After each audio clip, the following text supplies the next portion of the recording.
What'd you learn from doing the sermons? What are you learning for yourself? Easy, not so easy, hard to remember the form. When you follow the form, it works. Yeah. Useful form. What? Useful form. Useful form, good. Quick, concise, follow the steps. Okay. I suggested to you that these steps are not simply random. These steps actually follow the way in which people evaluate something and actually learn something and change something. Okay. I mentioned to one of the groups that I have probably, I don't know, somewhere around 30 sermons in my head that I have available whenever I need them, depending on the situation. Some of the sermons I use to poison the well. That's the way sermons can be used. Who has an idea what I mean by that? Poison the well? Okay. People have a belief that's very destructive to something that they need to accomplish. Okay. Now, I want to destroy that belief. Okay. And I want that belief to lose its power so that they can have a different new belief in its place. I'll give you a simple example. I'm working with a group of business people. I'm doing a seminar on leadership, for example, in a company. I know that the vast majority of the people sitting in front of me are not going to get a thing from what I teach them because they don't like people. See, in an effective organization, leaders like people. You have to like people in order to motivate people in an effective, profit-making organization. If you don't like people, then you use power, negative power with people, instead of rapport with people. If you use negative power with people to control behavior, it's pretty much a proven fact that you get a maximum of 10% of potential productivity out of those people over time. So in other words, they do 10% of what they could do if you use fear as a primary motivator. Okay? So the Soviet system used fear as a primary motivator for 70 years. And what happened to their entire economic system? It threw itself into total and complete collapse. Okay? America didn't beat Russia in a war. America beat Russia in an economic competition. We earned them to death. Okay? Because their systems were all fear-based systems. If you have a positive-based system or a rapport-based system, whether it's a business or a factory or a government or a whatever, then you have the potential of up to 85% of productivity, of potential productivity. So if you have a system that has 65 to 85 of potential as its normal, and a system that has 10 to 15% of its normal, have them compete for 20 years, and who's going to win that? Okay? And so now, I have a group of people sitting in front of me who don't like people. Now, I know, and they believe in negative power. They believe that strong leaders tell people what to do, and if they don't do it, they kick their butts, or they fire them, or they fine them, or whatever. Okay? Now, I know that my program depends on and is based on positive systems of leadership, positive systems of rapport, because the organizations, they want to be effective. They're never going to be effective as long as they use negative power. It's not going to happen. Half the people sitting in front of me don't want to be in this seminar and have no interest in changing the way they think about people.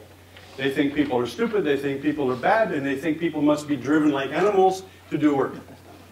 I'm not going to accomplish anything, you understand? So, what do? I poison the well. And I love it. It's fun. Okay? So I look at the people and I say, you know, being a strong leader is important, yeah? And they go, yeah. And I say, having control over everything is necessary if you're going to be in the business, right? And they go, why? Maybe this American's not so stupid after all. You know, and I go, that's important. And I say, when we have leaders that are strong, commanding, dominating leaders, those leaders are in control of everything. And that's very important in the system that they've been in, right?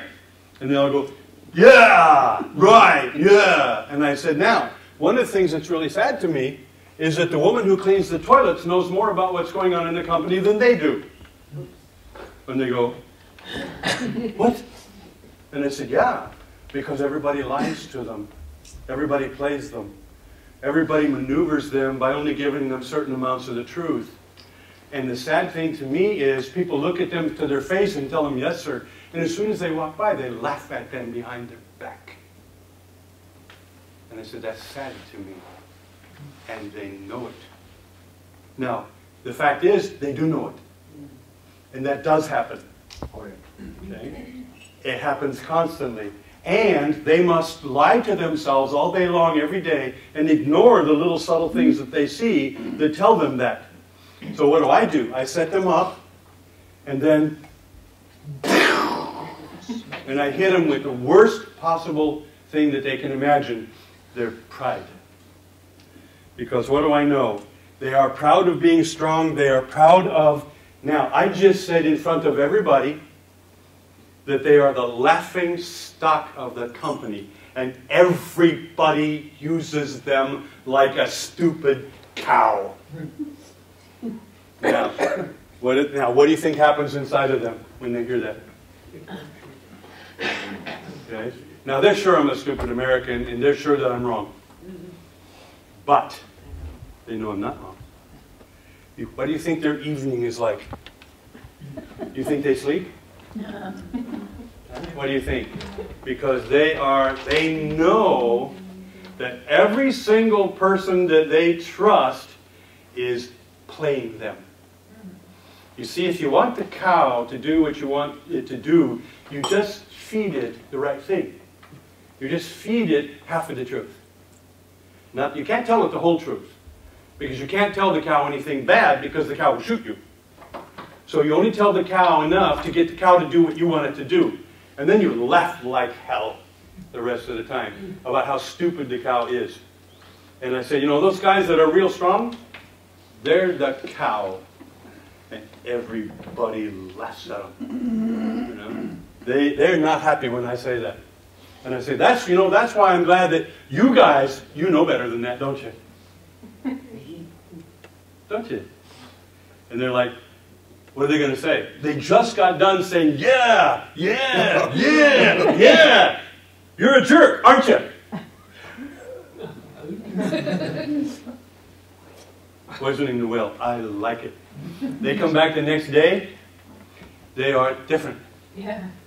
The next day. They are different. Now, I can begin to talk about them, the values of rapport, trust, compassion, so forth, and what that does.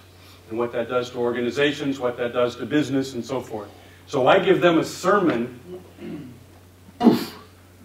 set them up, make them proud, and knock them down hard.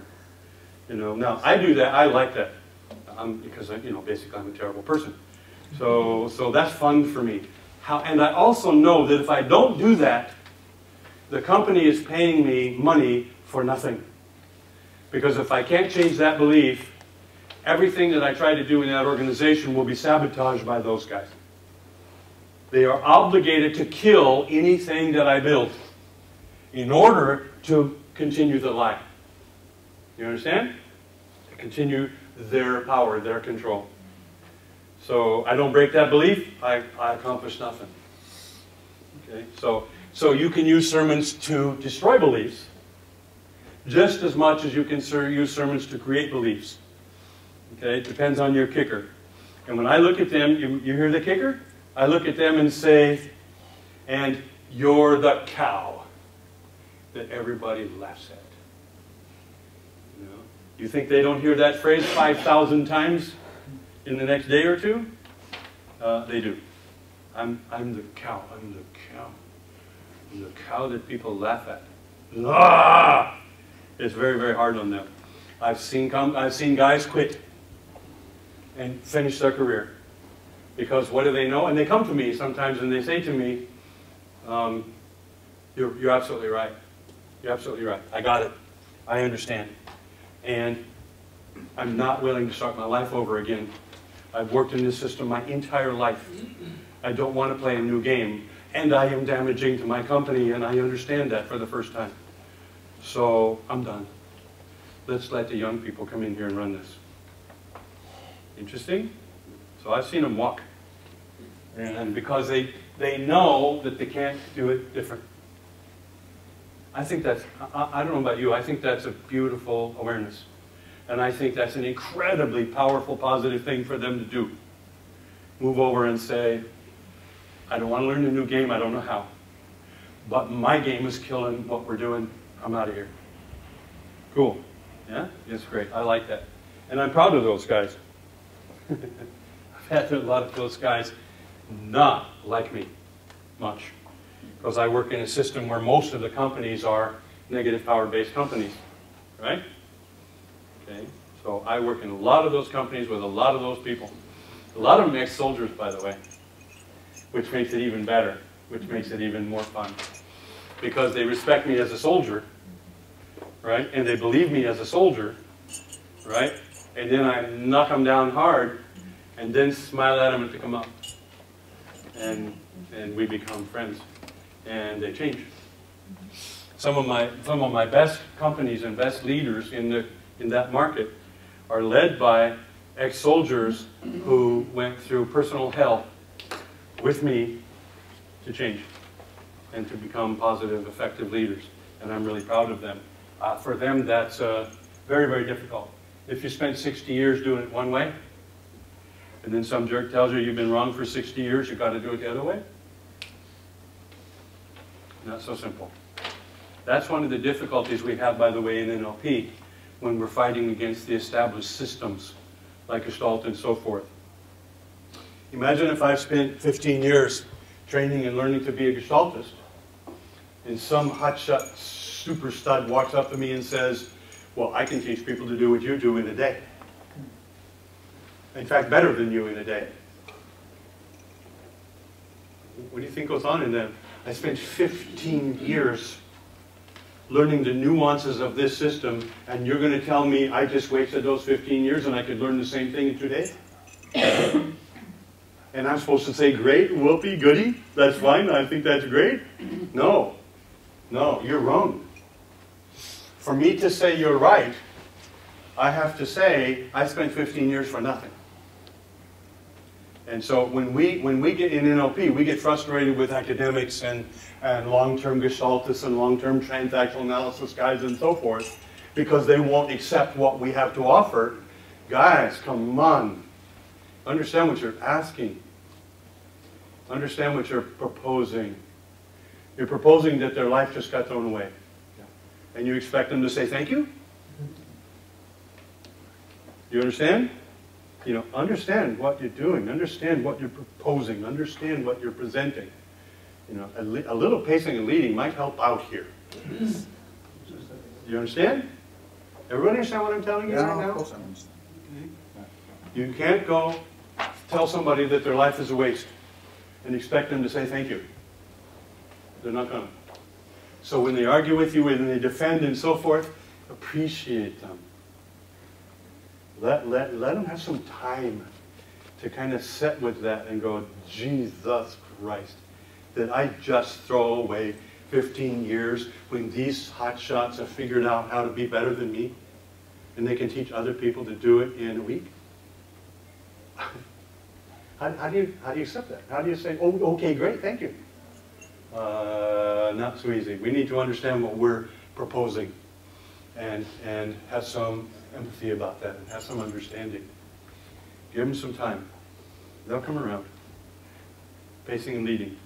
Somebody walked up to you and said, you just threw away your lifetime studying bullshit? And you've believed in that for 15, 20 years? You're going to say, oh gosh, thanks. No, I don't think so. Okay. Who can tell me about what this is and what skill it is and why it's so important? Brain function, systematic use of negation. It's a key skill when you're working with soldiers. If you don't understand this, you're going to step on live grenades. Called their emotions. What does it mean? Angelina, Angelica, you don't get to talk. That's the most difficult part. Not to Yeah, talk. yes, I know. Not that I know. That's the toughest part, yeah. It's not hard to talk. Not that, yeah. Yeah, that's, you know, what am I doing? I'd say challenge the right challenge for the right person. Okay, come on, guys. I didn't get your question. The question is, what is this thing called brain function, conscious, unconscious, systematic use of negation? What is it? What does it mean? And why is it so damned important? Well, it sort of looks like they're right in the left brain function. Keep going. And well, systematic use of negation, I think it has to do with that we cannot hold a negation in our mind. So whenever you tell someone he shouldn't do this or that, he will make a picture of exactly the thing that he shouldn't do. And so it's not really Good start. Very good start. Come on. Oh, that was about it. No, but that's a good beginning. Guys, this is an essential communication skill that you must have. Okay? I'll give you the sermon and you can tell me if you get it. You have two brains. Both brains understand language completely differently. One brain has the ability to take information, line it up word by word, and make meaning out of what we call syntax or definition. That's the logical side, right? Or what we call the conscious side. Yes, it's not quite accurate, but it's workable. Okay? Got it? The other side also understands language, but understands language in a completely different way. Completely different way. Most people make decisions at the unconscious level. Most people pay most attention to the unconscious language patterns. Okay? You can think about your conscious patterns. Your unconscious patterns are not to be thought about. They are to be experienced. Bingo! Experienced. Reacted to. Is that important?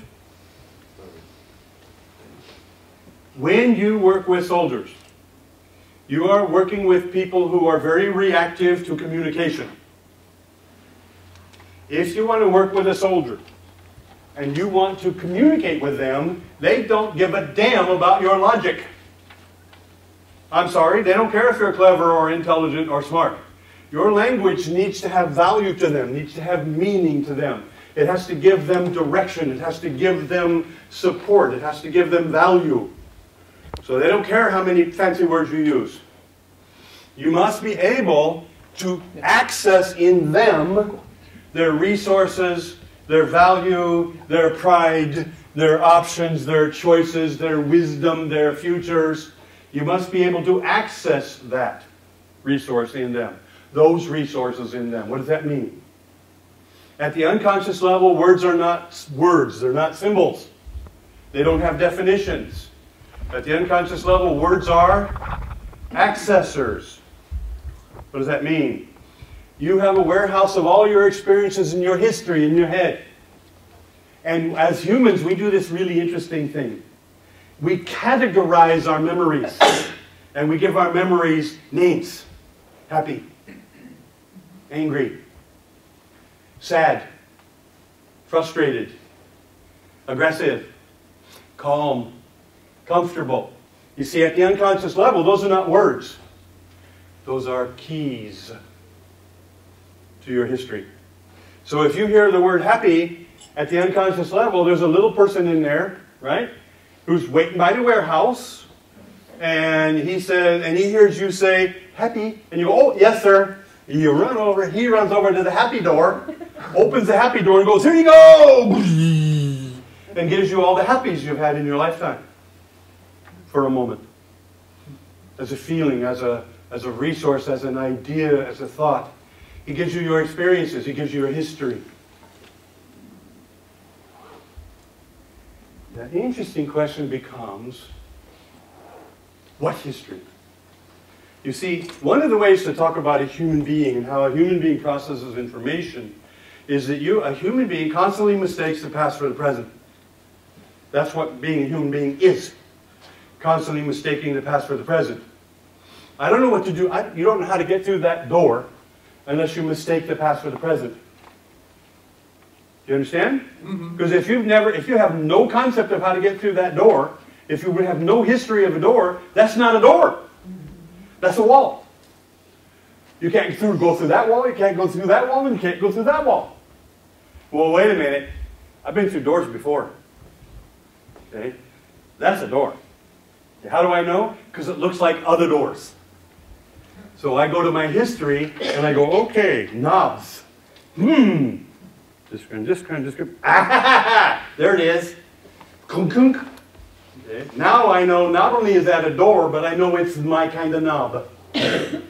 Wait till you find a door that has a knob you've never seen. Okay. And then you stand at the door going, oh shit.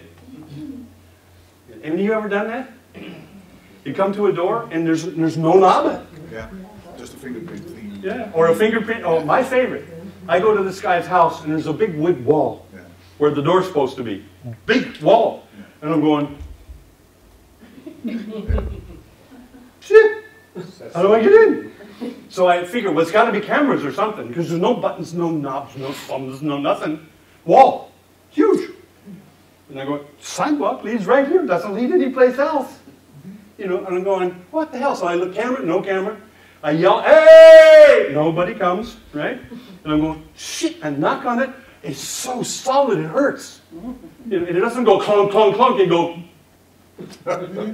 So nobody's going to hear anything, right? The guy who lives next door to him walks over, walks up, says, excuse me, pushes on the wall, and it moved.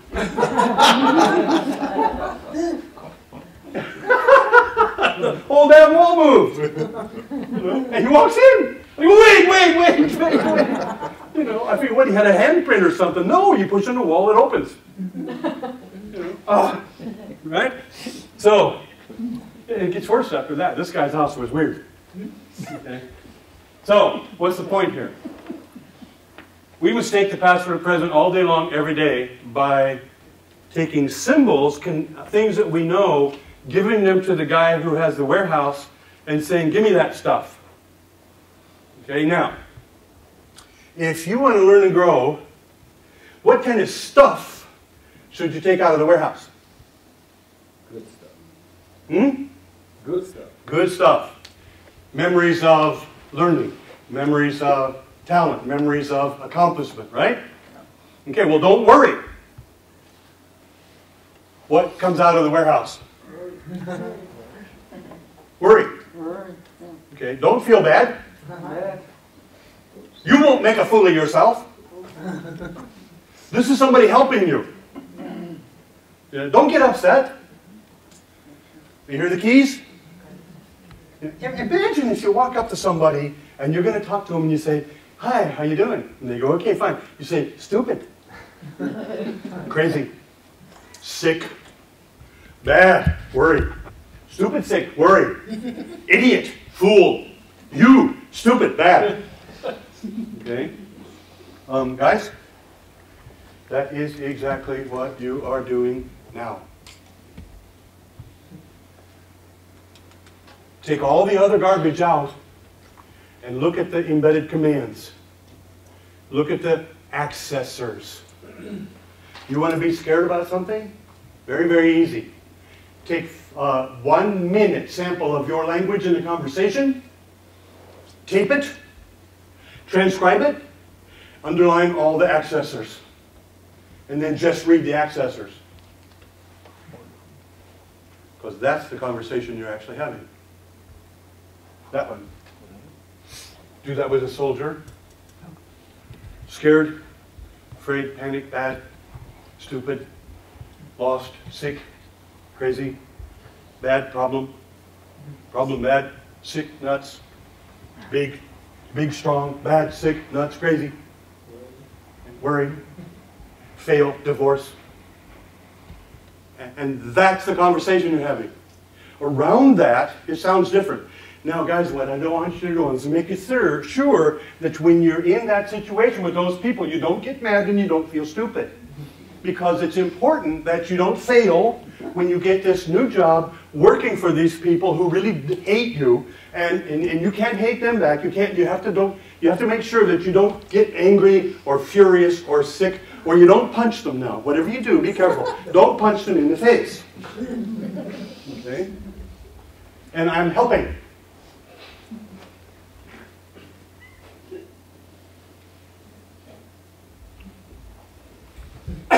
You understand when I say that my experience with most people is they're walking accidents who don't know how the hell their head works. They have very little skills. They don't understand how language works. And worse, guess what? You're talking to yourself like that. Oh, I hope I don't fail. Oh, no, I'm going to do this. I hope I don't make a fool of myself. What's the little guy in there doing?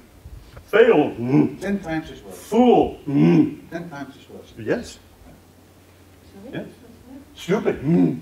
He said 10 times. a minute. What to do to yourself is 10 times worse as you do to another. 10 times worse, and yeah, don't ask the other person. Okay. You understand what I'm getting at? Guys, words create life. What words? What keys? You're going to talk to somebody. What words do you want to use? Skill, flexibility, resource, success. Happy, work, learn, grow. You understand? Listen to this. I'm going to give you two conversations. The meaning, exactly the same. Listen to these two conversations. Yesterday was terrible. I went to work and the idiots that worked for me made so many damn stupid mistakes. We lost money, we lost clients, it was horrible. I was so mad, I wanted to kill all of them. I mean, absolutely stupid mistakes. We lost everything, we made so many mistakes, I couldn't believe what was wrong. I wanted to fire them all. You know, I got home afterwards, I was upset, I was depressed. I was angry, I was terrible with my children, terrible with my wife. And, you know, and I couldn't sleep the whole night because I was so depressed. Okay? Right? That's one conversation. I'm going to tell you the same conversation, but with a skill called systematic use and negation. Yesterday was not successful and it certainly wasn't fun. We have a lot of things we're going to learn. We did a lot of things with clients that weren't the kind of things that make us money, make us successful, and help us with creating the kind of rapport and relationships that we really prefer with our clients. We did things that we need to learn a lot about. We're going to work on that forever. I trust my guys. I know they can work. You know, there were times when I didn't believe that, when I started to think some things that weren't very nice. But I know they'll learn. I know we'll get together. I went home. I wasn't the best husband ever. You know, and I actually didn't give my kids the hugs and squeezes and kisses that I normally do. And I don't feel wonderful about that. But I slept not as well as I normally do. I'm going to learn, I'm going to grow, and our business is going to be better and better and better every day because of how we deal with this and how we learn. Logically, informationally, identical conversations. Which one you want to live with? The first one or the second? Okay. We're not talking about hiding the truth and acting positive. That's not the point. We're talking about using language and using this skill called negation. You can be mad or you can be not comfortable. Logically, they're the same. Informationally, they have the same meaning. What about keys? Comfortable instead of mad. Why am I thinking? Because I want to be mad or because I want to be successful? Am I thinking to damage things or am I thinking to learn and grow? And if I'm thinking to learn and grow, then what kind of my memories are going to be valuable for that? My learning, my success, my flexibility, my resources, my skills. You understand? So what do I want to tell the little guy? Happy, skill, flexibility, learn, grow. Because he's in there running up and down the way. Happy, good, okay, skill, yeah. Flexibility, here you go, okay. Success, yeah. Soldiers are non-dominant hemisphere reactive fast. They are more affected and influenced by the unconscious language skills than normal people. They have to be. You understand? Because they had to trust their automatic reactions that they built through years of training to come to the point where they survive in god-awful situations. How do they do that? By trusting the way they think. They think in success. They don't think in failure. You think in failure before you knock down the door, you die. You think in success or you don't knock down the door. You understand what I'm getting at? Okay. They had no choice but to learn to be reactive. Reactive to the unconscious language of their partners and of themselves. So here comes the shaman. Now I want you to make sure that you don't lose this job. Now look, if you go back there again and if you do the same stupid things you did before, then you're going to lose another job. And your wife is going to be more disappointed in you than she already is. And not only do we say the things, worse, we mark them. We emphasize them. Most psychologists have learned to emphasize the negative accessors. They don't say, what's the problem? They say, what's the problem? What's wrong? So what are they doing? Building the power of the negative term by marking it. You understand what I say with marking? Yeah. Okay? So, and we're supposed to be professional communicators. Guys, this is a foundation skill. This is a simple skill. This is a basic skill. I'm going to challenge every one of you. Listen to your internal dialogue.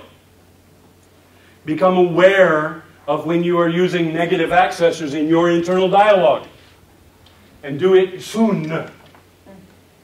Because you are destroying yourself. You are creating your own failures by using negative terms to set yourself up. To set yourself up to fail. First, become aware. Notice. I play the game with the bell.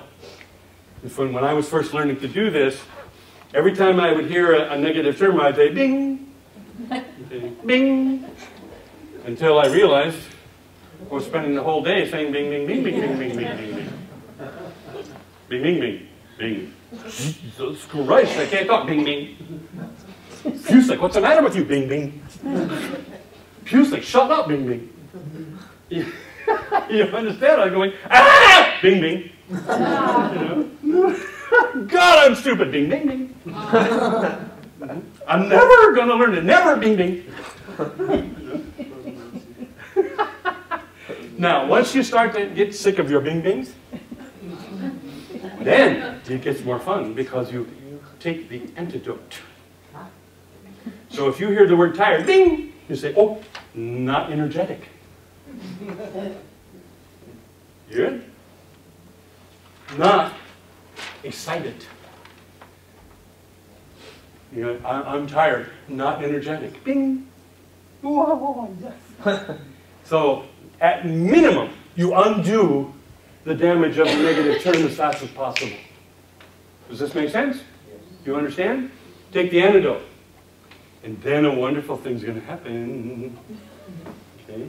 You're going to hear yourself saying the positive reframes automatically because it will start to become a habit.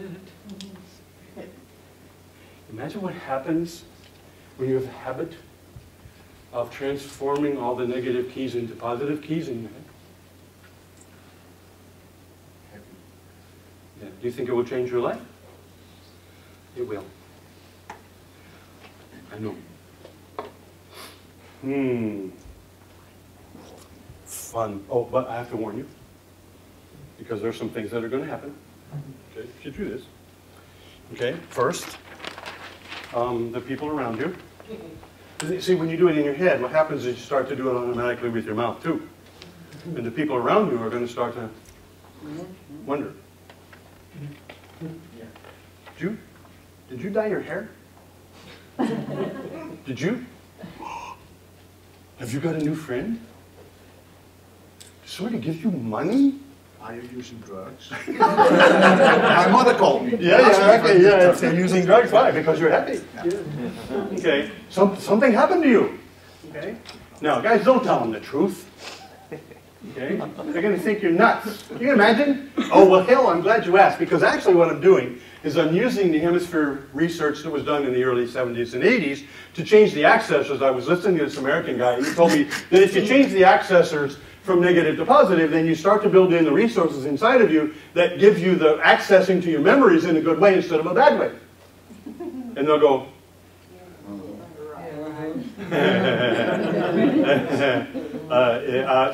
Excuse me. Oh, shit. And they'll get away from you as fast as possible. Come on, guys. So you tell them, hell, I don't know what you're talking about, but I'm sure having fun. Okay. Now, that's one. That's the first thing that'll happen. Okay? You know, right? They'll think, they'll know something's up, but they won't know what it is. Some other things are going to happen, some interesting things. The people you know who love to swim in the garbage, they're not going to enjoy your company. Okay? Because you are the antithesis of their normal communication. And people who swim in the garbage, they need other swimmers in order to feel okay about themselves. If I can make you miserable, and I'm already miserable, then we're both miserable, then I'm not so bad. Okay? You understand? So when you're not obviously miserable, they're going to say, what's the matter with you? You sound funny, you sound weird, you talk like everything's okay. What's the matter with you? And they're going to try and come and get you. And they're going to say, no, this is whatever the hell you're doing, stop doing it. Go back to being your normal negative self, okay? Because if you're your positive self, then I have to face me. And I don't want to face me. So get back to negative so I can avoid myself, please. Thank you. And they're going to push you hard. They're going to push you hard to be the wonderful old negative self they know. Okay? Now, which means you might lose some friends. And that's quotes. Friends. You might lose some friends. I lost some friends. And I made an effort to have them learn from me how to talk positively. The more positively I talked, the more negatively they talked. Polarity players. You know what that is? People who take the opposite direction you take. Polarity players. And some of your garbage swimmers are really good polarity players. And they're going to get worse the better you get. Okay, so you might decide not to swim in the garbage with the polarity players. You know? Because if you swim there, whether you do it yourself or not, they're saying negative accessors all day long. And you're hearing them. And it doesn't matter whether they come from inside of your head or outside of your head. It doesn't matter. Poison is poison. Guys, imagine if somebody's running around with a big bucket of poison. You know? And they're going, oh, hi, here's something. Oh, that was good. Here, a couple for you. You know? And there's hundreds of thousands of them in there. You take 2 or 3, it's not a big deal. It just kind of bothers you. But take 2 or 3,000 a day. I'm going to show you some numbers.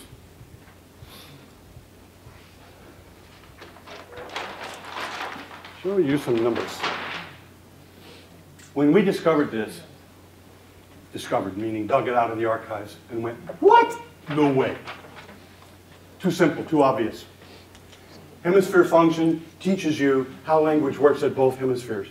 Great research, great ideas, all stuck away in archives someplace until we drug it out and went, is there anything here that's worth something? Our favorite question in the NLP team in the beginning was, so what?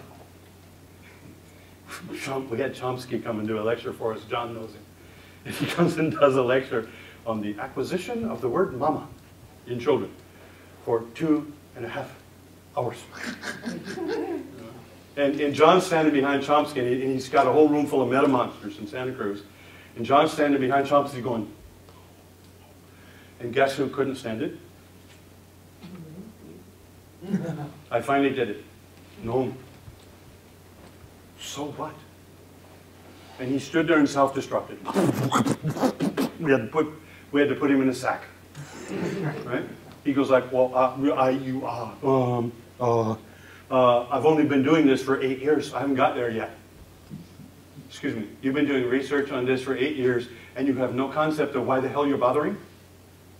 No, he didn't. And John is going, because he knew we would have Chomsky for lunch.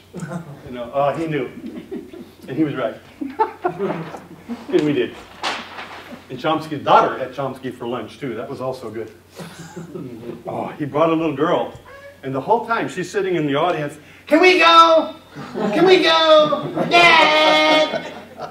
You know. it's, you know, and I'm a relatively strict father, and this girl was about the same age as my son at the time. You know, I mean, I didn't. I wanted to. So, are you ready for this? Get ready, guys. Number 11. Huh? First number, 11. Yeah, it's 11. You got 11. The elevator, right? You seen that, guys? The verbally controlled elevator?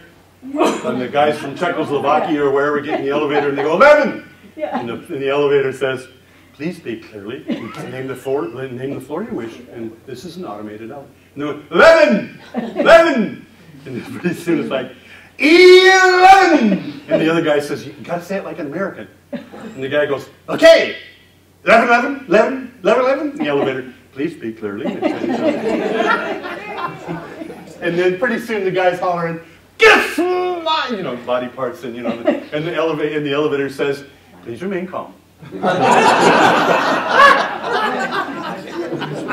In the elevator, ate these three guys. Pretty soon they're beating the ceiling, they're beating the speaker, trying to get the damn elevator.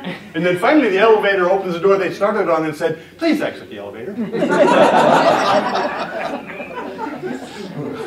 Okay, so 11, yeah, okay.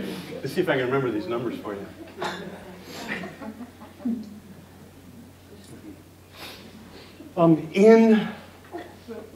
In 1 hour inside of a person's head. Is that right? Or you can do, yeah.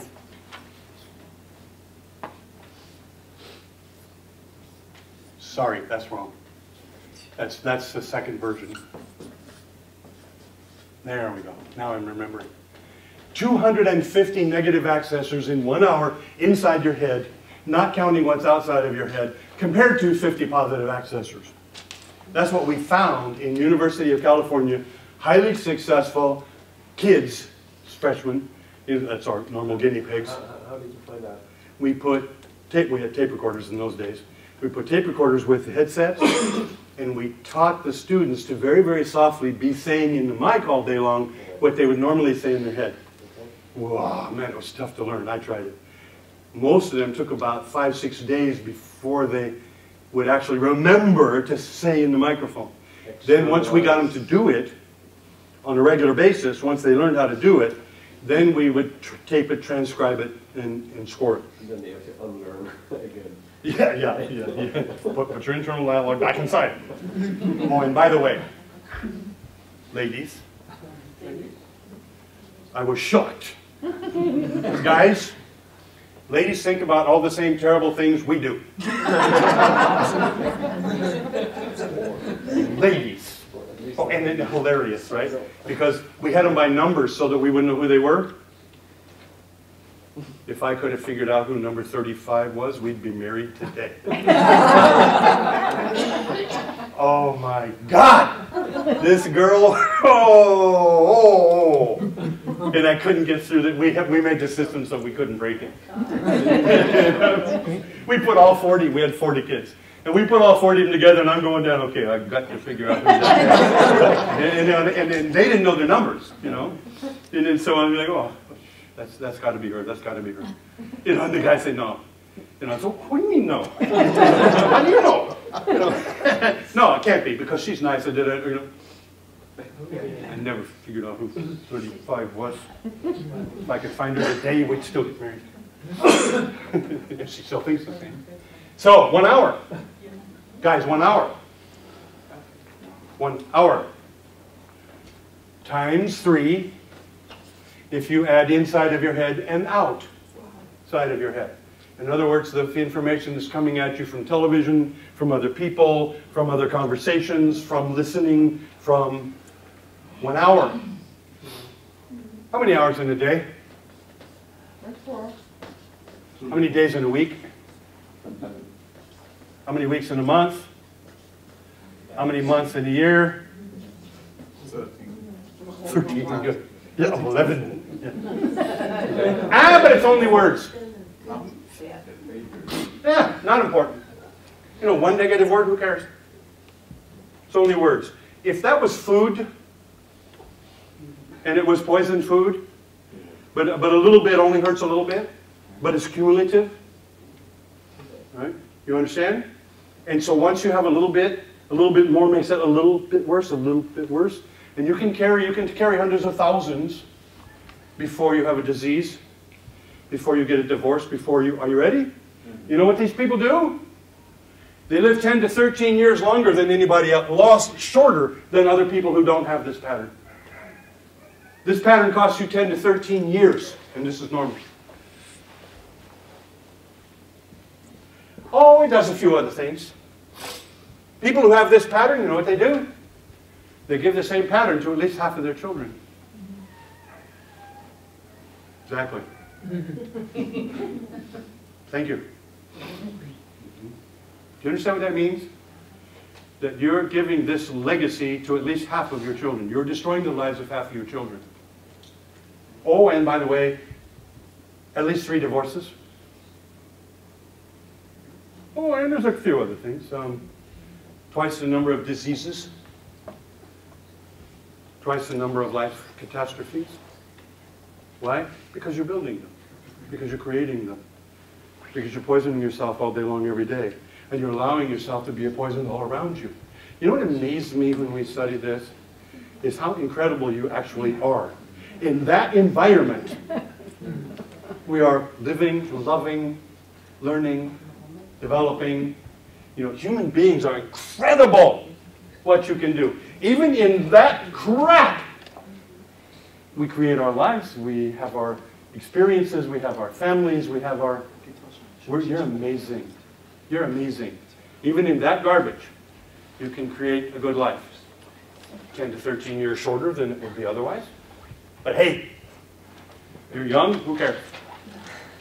Wait till you're on your deathbed.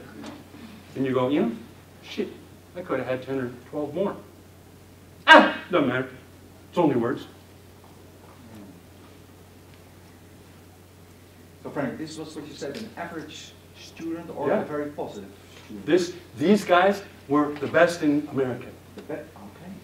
That's scary. Now, this first number I started to put up, young drug addicts and alcoholics. Gee, I wonder why they don't like themselves. I wonder why they have problems. Gosh, I don't know. Maybe it's because they swim in the garbage more than anybody else alive. So we decided at some point, about 6, 7 years later, that my team decided, well, wait. Okay, how about the 35 to 45-year-old, highly successful people, happy, living in the world pretty comfortably, pretty positively. Business positive, family positive, basically doing good. What about them? So we measured them.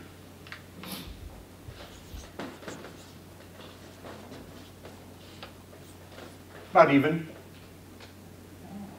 About even. The numbers are adjusted, but about even. It's crazy. So the negative did not decrease, but the positive increased. I'm sorry. It's like this. It was 150 to 150, using the same basic average of 300. Okay. Okay, 150 to 150. Okay, so, So what was my goal as a professional communicator? What do you think? What do I want to have as my habit of language? What do you think? My goal?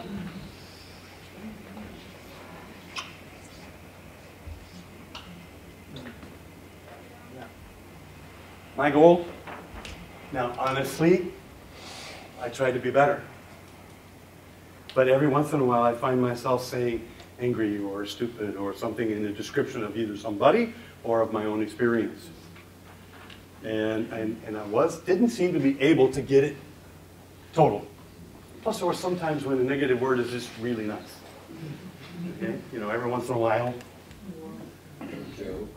And that was my goal. I got here pretty quickly by practice, about 6 months. 6 months of bing, bing, bing, taking the antidote, and then coming into the pattern automatically, dumping 3 friends, getting some new friends. Okay, 6 months, And my life was radically different. My friendships were different. You know, I told you yesterday, I think, that there were situations I walked into and I knew I should be mad now. But I'm not. And it surprises me.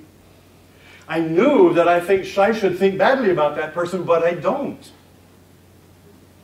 I'd look at a person who I would have said that guy's stupid, and now I'm saying, wow, that guy's really different. I want to learn about that. You understand? You know, and for me, that was radical change. Radical change. From 290 to negative and 10 positive, to come back to the absolute opposite of that, it took me 6 months. What's fun for me now, and interesting also, is when I'm using negative words with you, I have to demonstrate, I have to remember how to use them. So I have to say to myself, okay, now what's not good? Bad, yeah. You understand? I like that habit. I have a very hard life. You guys know that. You've heard some of my experiences. Raised by parents who didn't do well. You hear what I just said? Parents who didn't do well. Parents who tried their best and simply weren't able to create the kind of positive relationship that they could have with each other. And of course with me. And so I was raised to be a loser. I was raised to go to war. I was raised to go to war. If I go to war, I die. I went to war totally expecting to get killed. And every day I waited to die because I'm the guy who gets killed. You understand? When I didn't die, I didn't know what to do. I came home going, now what? I didn't even die. I couldn't even die right. Yes. You know, however, when I did come home, there was something else that I did that was really fun. Okay? Every day, every lunchtime, I walked up to a fast food window and said out loud and boldly, cheeseburger and chocolate malt. I spent every day in the jungle wishing I could get a damn cheeseburger and a chocolate malt. And when I went home, I did not fail every day for 6 months to have, and I would say it with such energy and such joy, the guys that were taking the order going like, you all right? And I said, hey, I am way all right. A cheeseburger and a chocolate malt, baby. And they going, okay, mister. I don't care. You know, I'm getting me a cheeseburger and a chocolate malt every day. Oh, good. That's great. Guys, soldiers react to your terms as keys.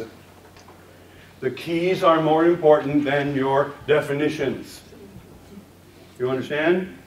You use positive keys with soldiers, and they will love you and learn from you and grow and change. You use positive keys, they will consider you just another psychological counseling idiot who doesn't know crap about their job, and they'll ignore you and toss you. They already know how to feel something other than great. And every time they get around you, they start to feel something other than great. You understand what I'm saying? Right? Why? Because you're an accessor of all those things that they would prefer were not in their life. And you're the source of them. Skills. Skills, skills, skills. You are professionals. You are talking with a group of people when you're working with soldiers who deserve you to be the best professional you can possibly be. Your skills are critical. The wrong word at the wrong time costs a life.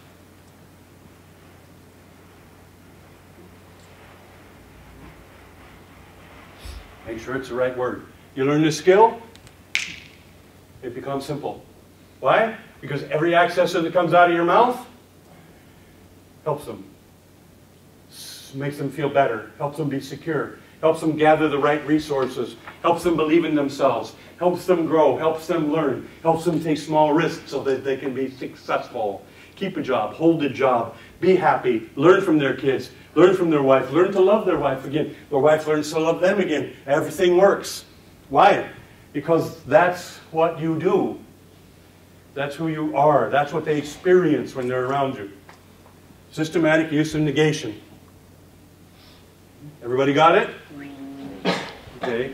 This is an essential communication skills foundation.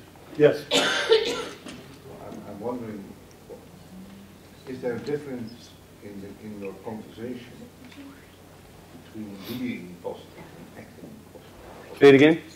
In being positive or acting positively? I think I understand you. Give me some more. Well, Tell me what you mean. you did the conversation number 2, Uh-huh. and then you said Which one would you like to live with? yes, Yep. and you mentioned, is it real what you are saying? Are you acting positively, or are you saying the right things, the right positive things? Or did I All of the misunderstand? above? All of the above? Both? I am positive, I feel positive, I'm saying positive things. All. Okay. I believe positive things. I communicate positive things.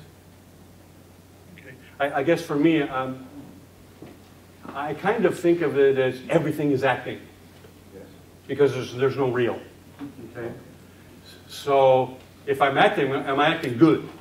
Am I doing a really good job of acting? Yeah. Because if I am, you know, I mean, if I'm upset and I'm about to have a counseling session with a soldier, I should probably get my head out of my butt, change my calibration, go yell at the moon for 30 seconds before I go in and work with them and get happy. Real, happy. Deal with yourself. You know, if you can't do that, why are you in the business? You know, well, I'm depressed, but I'm going to work with my clients anyway. Get out of here. You understand? Yeah, I understand, but I'm not sure if I can immediately turn from being upset to 10 minutes a day for the next 90 days. yes, I know. And you will do it for sure. Okay. See, when we talk about controlling calibrations, we're not talking about acting. We're talking about being. Being, yes. Being. Okay. So when I switch my calibration from upset to happy, I'm not acting happy, I am happy. When I think of my grandpa, and that feeling of his fingers on my head, and the smell of the lake, and the feeling of the cold water, and the sound of his voice, there's no acting about that. I am thrilled. I am happy. And if my grandpa gave me that gift, see, somebody gave you the gift of upset. You understand? Yeah. But that's not yours. That's a gift that you got from somebody, and you're accessing it. And so, because it's negative doesn't mean it's real, or doesn't mean it's good, or doesn't mean you have to do it. So I'm going to access what I want to access, and that's Grandpa. And so I access Grandpa. I'm a happy camper.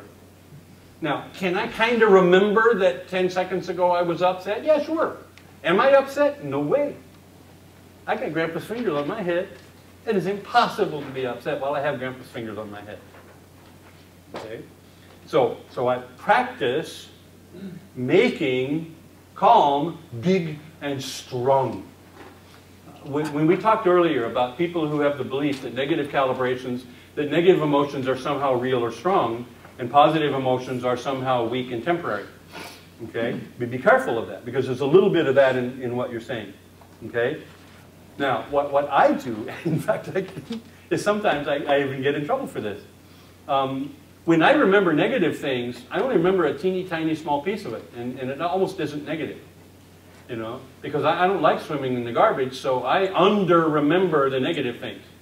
So they're like teeny tiny floating, and they disappear, right? But the positive things, oh, I rip those babies. I remember everything, every feeling, everything. Why? Because what do I want coming out of my warehouse all the time? What do I want coming out of it? Big, strong, ready power. I want power. You see when I talk, you know, I'm excited. I'm happy. I'm committed to what I'm doing and saying and so forth. You've seen me move back into negative calibrations about certain topics, right? And you see how quickly I get out of that, right? And then, you know, like 15 seconds later, I'm not acting like I'm out of it. I'm out of it. You know, I'm now this, you know. But I'm willing to move back into the negative with you guys because I think it's important that you have that sensation or that understanding of how powerful some of these things are. Yes? What I always do is not moving instantly from when I notice something in my signal, the emotional side, go to the what I choose. I always go in meta first. Good. And that works for you, great. Yeah, because if you told me that you want that you have to choose how to act on the outside. That is meta. Yeah, but I want to rephrase it because when I first met this poem, somebody said to me, I thought I had to go directly, but later on I understood I have to go first in meta and then go to another solution. Some people do that. Yeah, well that's some people can go directly. Yeah, okay, that's why. And some people, I get ready for this, and some people can't go from strong negative to strong positive. They have to have a transition state. I used to be that way. I can go from strong negative to soft negative very easily. From soft negative to positive is no problem. But I could not go from strong negative to strong positive. I couldn't do it. It was too big. Yeah. It was too far, and it was difficult to. I struggled between them. So I learned to have a transition state, which was sad. So from really, really angry, I can get to sad easily. From sad, I can go to positive, like that. We call that a transition state. You might find that you need transition states. You might find that you need meta state, or a metapause, we call it. Metapause, okay, whatever. Okay, so sure. So while you're doing it, metapause, yeah, funny, huh? Yeah, I got it. Yeah. I like that too, yeah. Yeah. Is this meta or meta? I don't remember. A menopause or a menopause. Menopause? Okay, menopause. A menopause, yeah.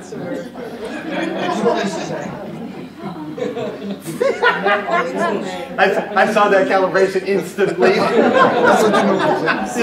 Yeah. Be careful, I see real good. Yeah. Good observer. Great. Okay. So guys, you got it? You are what you think you are. You create your life by how you think all day long, by how you use this incredible machine. I'm sorry, this is a biological machine. It's yours. Yes, you can do with it what you want. If you know how, and if you practice the skills necessary. Everything that you want to be good at is basically the same. Whether it's tennis or golf or driving a car or brushing your hair or brushing your teeth or accessing your history. It's all skills. Okay? You get good at the skill, you do it by, when you're first starting it, it's not so simple. When you first start this 10 minutes a day, you're going to go, oh, I can't do this. You're going to go, what the hell? This doesn't work. Right? You remember the first time you rode a bicycle? Guess what? And it didn't work. Right? I remember this bump when I thought it worked. Okay, I still have it. Right? A year later, my name was Mr. Kamikaze on a bicycle. If there's anything that you think can be done on a bicycle, tell Puslik and he will do it. You're the Netherlands, huh? I rode my bicycle off of the top of 2-story buildings, you know, to the ground. You know, why? Because somebody said you couldn't do it. My voice got higher for several days. But I did it! Hey. I've seen a documentary on Netherlands television a few weeks ago. There was a guy who made a bicycle, and when he steers to the right, the steering goes to the left, and vice versa. An adult needs about half an hour practice for 8 months to master it, and a child 2 weeks. Yeah. But after 8 months, he tried to ride a normal bicycle, and he failed. He needed half an hour to practice, and he drove off. To get back, so half an hour Yeah. to go back to the original Yeah. skill. Fantastic. Yeah, sure. That we have, there's a lot of tests that have been done like that to try and understand how habituation works and how long it takes to do it, undo it. And you know, Mr. Pavlov taught us some things about that too. Is it a thing of undo it or take another path? Yeah, or do it differently. Do it differently as opposed to stop. Yeah, yeah, good. Okay, guys, skill. Practice, practice, practice. Practice your calibrations, 10 minutes a day. Bing, bing, bing, bing, bing, bing. Bing until you're tired of binging. Or whatever else signal you want to use. I know, for the kiddos, you can have a feeling. It's okay. Me, is that a shock? I am not auditory at all. So it was the only way that I could do something that I actually always noticed. Being awed. Jesus, there's a sound in my head. You know, that scared me. It took me a long time to find out that people actually talk to themselves in sound. Because I didn't. Okay, interesting? Yeah, sounds good. I did it once with a family. They did it on holiday. So when somebody said a negative thing, they put a little bit money in a... Really cool. So the whole family was busy with Excellent. positive words. Yeah, great. Very, very nice. And now there's a technology to make it even quicker, better. Yeah. Because of the actual word itself. Yeah? Okay, so practice. Do the best you can as quickly as possible to become an automatic resource and positive gathering human communicator. Guys, you're going to love it. You're going to get some friends. Successful people are drawn to successful people. How do they recognize the successful people? By the percentage of positive accessors. That's what we discovered. You got it?